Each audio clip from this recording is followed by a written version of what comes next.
Bonsoir Jean-Léon. Bonsoir. Vraiment content de vous retrouver avec nous ce soir. Samedi, le 25 mai, se tiendra une manifestation contre l'idéologie du genre dans les écoles à 9h du matin, 9h AM, au 2001 avenue McGill College, près du métro McGill, devant l'édifice du cabinet de François Legault. Pourquoi avoir organisé cette manifestation? Parce que visiblement, on n'a pas été écouté jusqu'à présent. Lorsque nous avons fait la première manifestation, le gouvernement a créé les comités de sages. C'était 1 million, c'est ça, hein? 1 million march, oui. Ouais. C'était à travers tout le Canada. Et à ce moment-là, le gouvernement a créé son comité de sages, disant que c'était pour écouter les inquiétudes des parents. Oui. Le comité de sages, nous l'avons rencontré, PPNE, une première fois. Oui. Et l'Association des parents catholiques, nous l'avons rencontré de nouveau aujourd'hui même. Oui, c'est ça. C'est oui. tout frais, là. Ça fait à peine quelques heures que vous êtes sortis de cette réunion-là. Oui. Et je dois dire que je suis très satisfait de l'écoute, du professionnalisme, je crois de l'honnêteté des membres du comité de sages. Je crois qu'ils vont faire un travail rigoureux. J'espère qu'ils vont avoir des conclusions qui vont se rapprocher des nôtres. Par contre, je leur ai posé la question, justement, vous m'aviez parlé s'ils étaient un écran de fumée déjà dans la dernière réunion. Je leur ai posé directement la question, qu'est-ce que vous répondriez à ça? Et je dois dire que je n'ai pas été très satisfait de la réponse parce qu'ils m'ont dit qu'ils n'avaient pas de pouvoir décisionnel, qu'ils vont remettre leur rapport et que c'est vraiment le ministère de l'Éducation, le gouvernement qui va traiter de la question. Mais leur influence, et je pense qu'ils ne la connaissent pas eux-mêmes. Mais vous savez, Jean-Léon, on en avait parlé à la dernière rencontre qu'on a eue ensemble, il y a peut-être 3 semaines, un mois de cela déjà. Et le fait que le gouvernement Legault n'attende pas septembre 2025 ou décembre 2025, je ne me souviens plus, vers la fin de l'année 2025, le rapport du comité des sages m'en dit long sur l'influence qu'ils ont et le pouvoir qu'ils ont. En fait, ça fait juste nous démontrer que dès le départ, c'est un écran de fumée pour faire fermer la gueule des gens qui sont contre ce cours-là d'éducation à la sexualité qu'on est en train de mettre dans la gueule de nos enfants, en dépit de ce que les parents croient ou pas. Parce que s'ils respectaient, puis s'ils avaient une parole, on le sait qu'ils n'en ont pas, ils attendraient le verdict final, oui. Puis les recommandations du comité des sages. Tout à fait, mais nous pouvons changer ça. En fait, ça peut être un piège qu'il s'est tendu lui-même parce que le comité de sages, on peut l'appuyer et demander, exiger qu'il soit entendu tout de suite, justement par le poids d'une manifestation, et demander que le gouvernement en tienne compte du processus qu'il avait dit qui avait été mis en place pour nous écouter. Ouais. Donc, je veux juste le rappeler parce que je vois des questions qui se passent sur le chat. C'est cette marche-là ou cette manifestation-là, c'est samedi le 25 mai. Samedi. Ça se fait à 9h. Au 2001 avenue McGill College, près du métro McGill, devant l'édifice du cabinet de François Legault. C'est une marche ou une manifestation pour arrêter l'idéologie du genre dans les écoles du Québec. Et je voudrais dire à toutes les personnes qui nous écoutent combien c'est important d'être là cette journée-là. Oui. Parce que beaucoup de parents, il y en a, quand on leur parle de ça, il y a des gens encore qui ne sont pas au courant et qui sont vraiment scandalisés de ce qui s'en vient obligatoirement à la fin août. Là. La prochaine année scolaire, tous les enfants au Québec vont subir une propagande quotidienne. Moi, mon enfant est déjà dans une école où il a cette propagande-là. On a des affiches partout. Il y avait du matériel, des badges qui sont diffusés, des dépliants avec des définitions antiscientifiques. C'est avec des... Vous entendez quoi par antiscientifique? Par exemple, je vais vous lire seulement qu'une définition non-binaire. Non-binaire, adjectif qui décrit une personne dont l'identité de genre n'est ni exclusivement masculine, ni exclusivement féminine.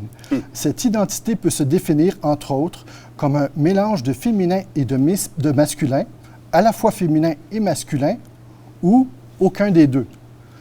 Moi, j'ai encore jamais vu quelqu'un qui n'était ni féminin ni masculin.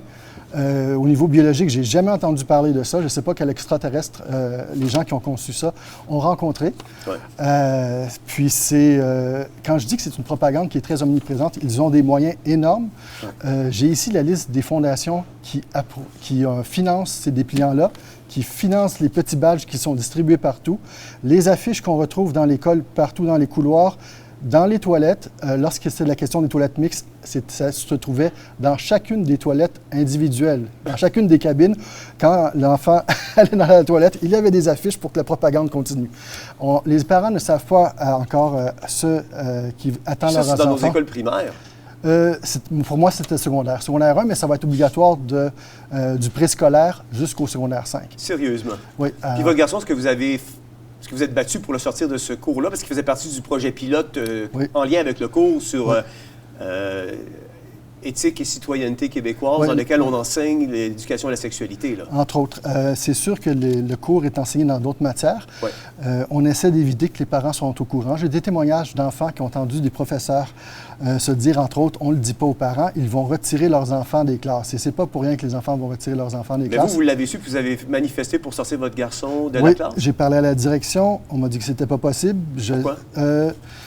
Il faut que je prouve que mon enfant va être traumatisé par le cours et avec des preuves à l'appui médical ou psychologique. Mais demander à un médecin ou à un psychologue de venir témoigner pour l'enfant que le cours va être nocif pour lui, c'est attaquer directement à l'idéologie du genre. Ouais. Et c'est demander au médecin ou au professeur et au psychologue s'il est prêt à perdre sa licence en ce moment. Est-ce qu'on vous a menacé de retirer votre enfant si vous insistiez à le sortir de la classe? On m'a menacé de faire une enquête parentale. Donc, l'enquête parentale est synonyme de perte d'enfant ultérieurement? Oui, c'est ça, effectivement. L'enquête, très souvent, on voit beaucoup de menaces avec la DPJ, des choses comme ça. Jean Léon, c'est quoi les avenues du parent? C'est beau de se lever contre ça, parce qu'on sait qu'on ne peut pas changer. Peut-être que je suis pessimiste, puis vous êtes plus optimiste que moi, là. Mais on ne peut pas changer un train qui est déjà en marche par rapport à l'idéologie de genre, puis par rapport à ce qui est en train de rentrer dans nos écoles. La solution, c'est de sortir nos enfants de nos écoles puis de faire l'éducation à la maison? Je ne serais pas tout à fait d'accord avec vous. Je suis peut-être plus optimiste, justement, mais je pense qu'on a déjà changé le cours. Okay. Parce que habituellement, le gouvernement ignorait totalement les parents depuis des années. Il a fait des changements énormes pour retirer l'autorité parentale. Maintenant, les enfants à 14 ans peuvent subir un avortement sans que les parents soient au courant. Ils peuvent faire un don d'organes sans que les parents soient consentants et au courant. Donc, le gouvernement a réussi? Il a fait des choses comme ça, mais la première manifestation, qui était vraiment notre première grande réaction, a fait qu'il a été obligé de créer un comité de sages pour sauver la face. Mettons que vous avez gagné du temps. Oui. On a gagné du temps, mais on va augmenter la pression. On va être plus nombreux et on a besoin de tous les parents. Je dis aux parents, n'attendez pas, vous ne savez pas ce qui s'en vient. Si vous attendez au mois de septembre, puis là, on va faire d'autres manifestations si on en a besoin, ouais. Vos enfants, pendant quelques mois, ils vont subir ça parce qu'on n'aura pas été là maintenant, samedi. Ouais. Et le gouvernement, il n'écoute aucun de nos arguments, on le sait. La seule chose qu'il va poser comme question samedi, c'est combien? Chaque personne qui va être là, il va les compter et ça va lui dire s'il change de politique, s'il fait le débat ou s'il se dit on laisse les choses comme ça, tout va bien. Vous avez raison. J'ai un de mes amis qui est influenceur, puis je me souviens dans une manifestation à Ottawa, il était descendu, puis il y avait vraiment un cortège incroyable qui l'avait suivi.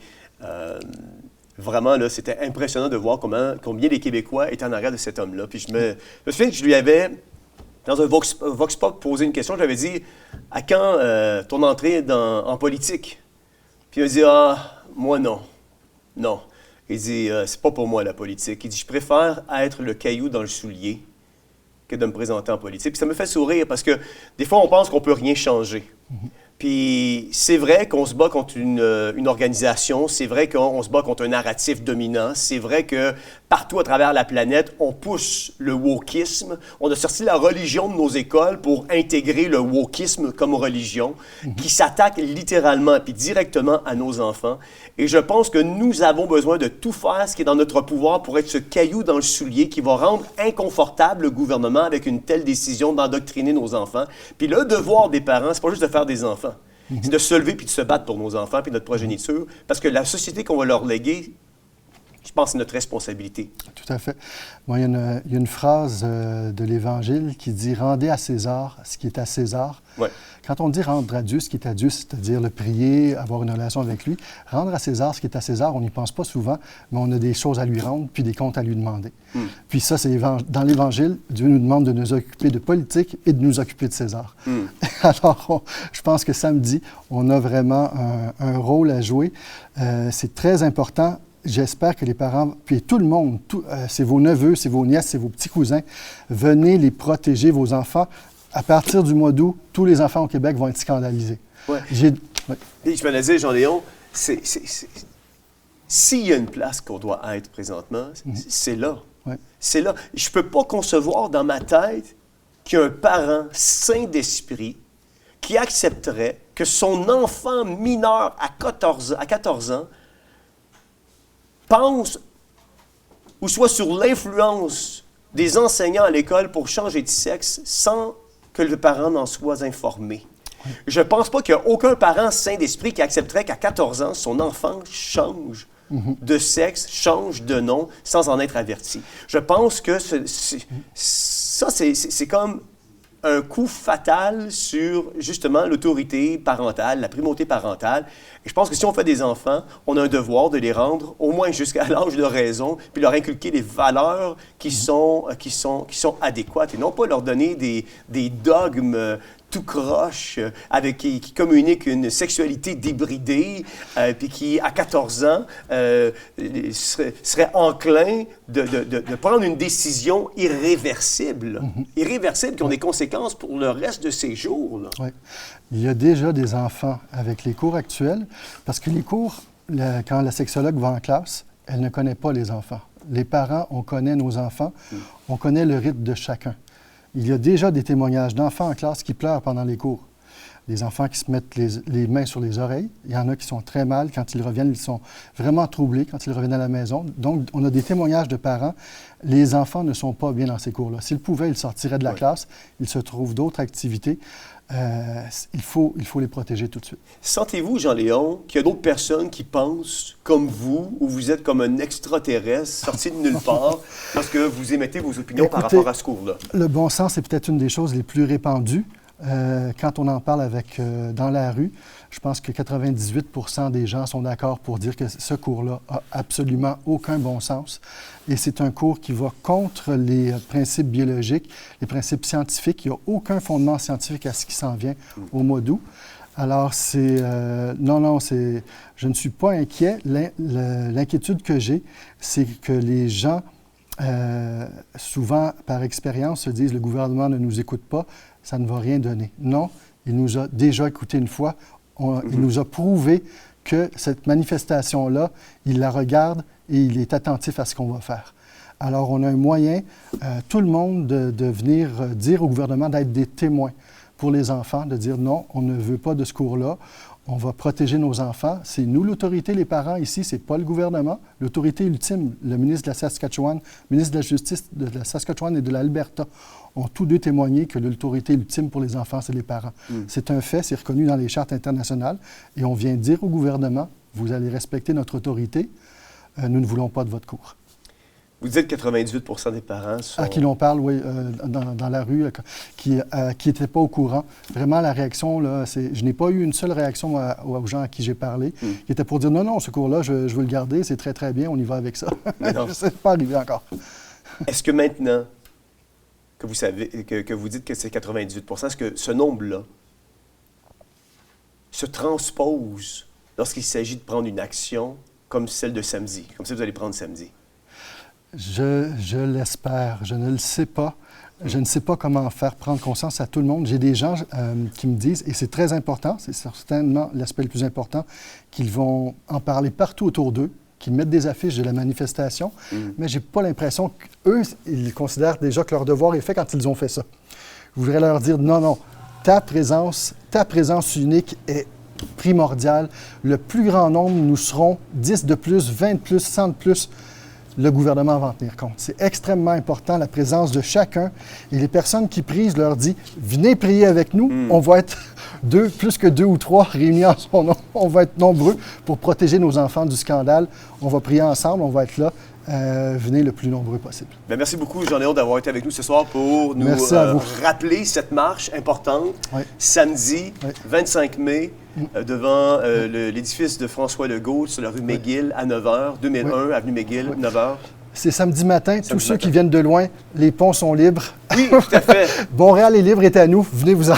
Absolument. Merci beaucoup, Jean-Léon. Merci beaucoup. Au revoir. Je vous encourage à être là. Nous serons là, l'équipe de Théovox, avec la caméra, prête à faire des vox pop et à aller chercher des témoignages des gens. Je vous encourage à être là. C'est un rendez-vous à ne pas manquer. Et ça m'emmène aussi à vous parler parce qu'on est justement dans des marches, dans des manifestations en lien avec nos valeurs chrétiennes.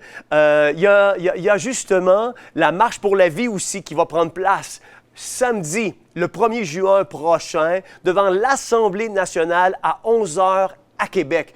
Et je vous encourage à être là. Et vous savez, ce que je réalise de plus en plus, on en a parlé la semaine dernière, on a fait un reportage devant cette grande enseigne qui est au kilomètre 202 de l'autoroute 40 à Trois-Rivières. Et après, on en a fait mention la semaine dernière, on est allé dans une cour de centre d'achat pour faire un vox pop et essayer d'aller recueillir des témoignages des gens en lien avec, justement, ce débat de société entre pro-avortement et pro-vie. Et personne, écoutez-moi bien, et moi ça me fascine, personne n'a daigné vouloir répondre à nos questions.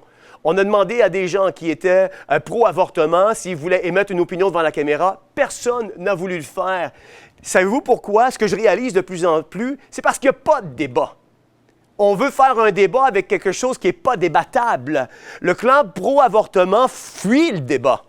Ceux qui travaillent dans de telles organisations pro-avortement ne veulent même pas donner leur nom. Hier, j'ai téléphoné à une organisation pro-avortement parce que la semaine prochaine, nous voulons faire une émission spéciale, un débat entre pro-avortement et pro-vie.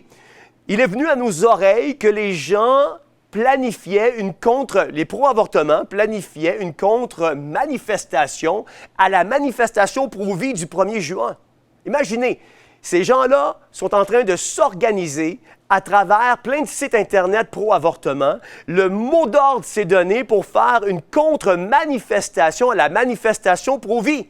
Des autobus sont mobilisés, ces gens-là sont en train de se mobiliser, mais il n'y en a pas un qui a le courage de venir débattre ses convictions par rapport à l'avortement sur le plateau de Théovox. Et lorsque nous parlons avec eux au téléphone pour leur demande « Est-ce que je pourrais avoir votre nom? » Ils ne veulent même pas se nommer. Vous voyez, on voit juste par leur attitude que ce qu'ils défendent est l'indéfendable. Parce que s'ils étaient alignés avec ce qu'ils défendent, ils n'auraient pas peur de pouvoir venir débattre leurs convictions pacifiquement lors d'une émission pro-avortement, pro-vie.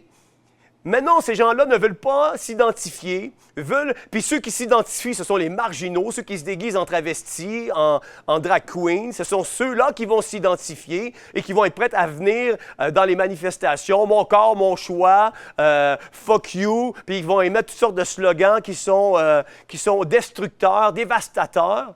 Moi, je défie, là, si vous nous écoutez et vous êtes du clan pro-avortement, écrivez-nous à info@theovox.tv.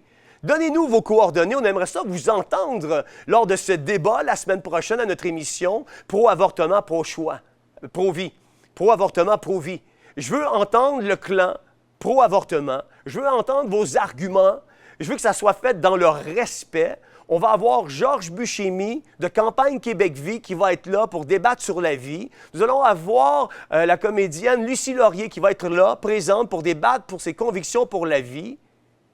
J'aimerais ça vous entendre. Vous voulez avoir un débat de société? Je vous l'offre. Écrivez-nous à info@theovox.tv. Donnez-nous vos coordonnées, on va rentrer en contact avec vous. On a besoin de 2 personnes. Si vous êtes du clan pro-avortement, c'est le temps de se manifester. On aimerait ça avoir ce débat-là. Entendre sur quoi vous vous basez pour défendre l'avortement. Ça serait vraiment intéressant. Donc, on entend vos courriels. Le courriel est ouvert. On va communiquer avec vous pour pouvoir enregistrer cette émission-là pour la semaine prochaine.